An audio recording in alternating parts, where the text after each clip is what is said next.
It used to be rare to test a 4-cylinder vehicle that cost more than the same model equipped with a V6, but that's becoming more common, and it's what we have here, a loaded Kia Sorento SXL for $45,095, fully 10% pricier than the V6 AWD edition tested previously.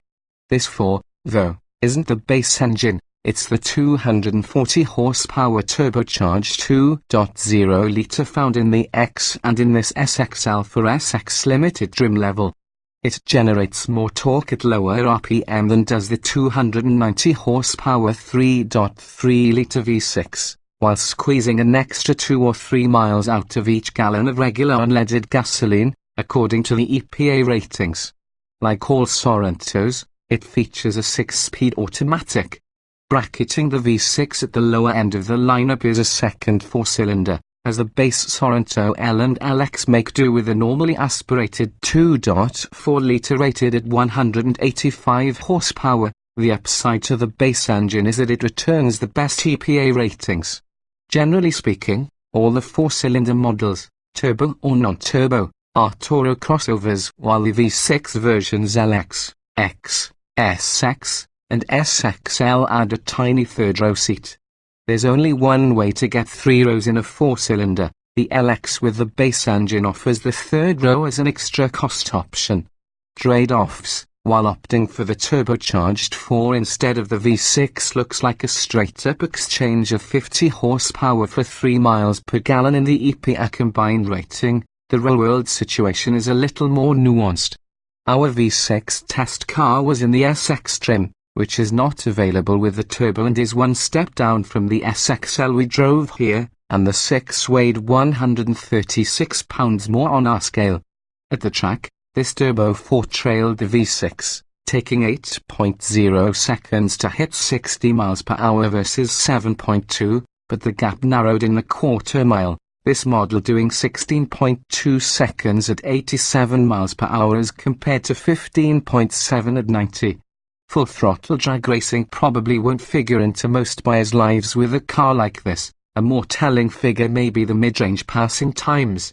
Both versions took 3.9 seconds from 30 to 50 miles per hour, and from 50 to 70 miles per hour the V6 at 5.1 seconds beat the Turbo 4 by only a tenth. In routine city and highway driving, we never missed the 6-cylinder's power. Perhaps because the Turbo 4's peak torque comes on strong at only 1,450 revolutions per minute. The 4 turns out to be the quieter engine, too. Flooring the pedal in the V6, which needs to rev harder to make torque and lacks the muffling effect of a turbo, generates 76 decibels compared with only 72 in this car. A subjectively coarser texture to the 4-cylinder's idle, one we felt more than heard. Perhaps also turned up in the sound measurement, where the 6 held a slight advantage.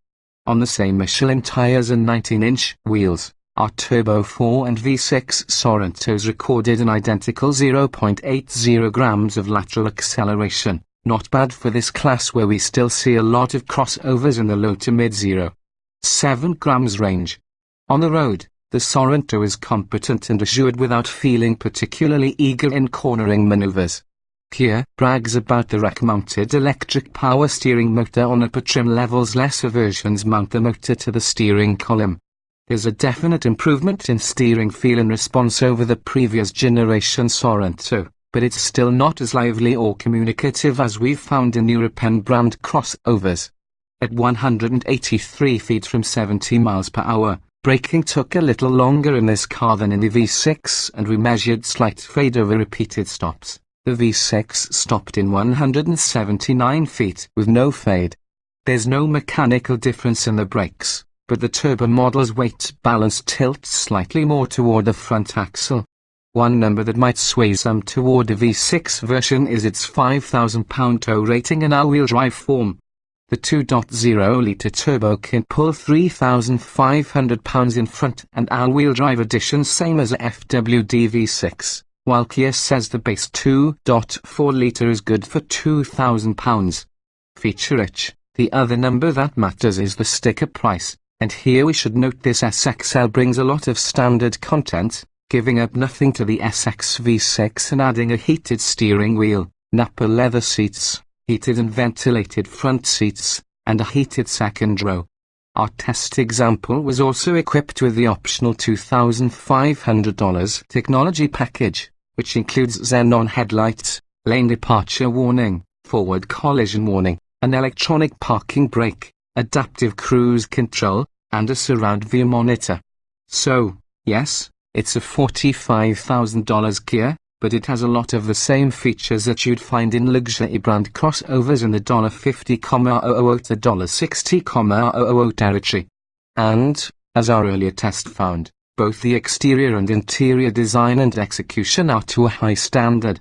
You're not likely to be coddled as much by a Kia dealer as by one for a luxury brand such as Lexus or Audi, but once you're behind the wheel enjoying the comfortable leather seating and the telematics and infotainment features, $45,000 starts to look like a bargain. Even for those who find the loaded-up version too pricey, the new Sorento offers a solid, competent chassis and powertrain in a quiet, comfortable vehicle.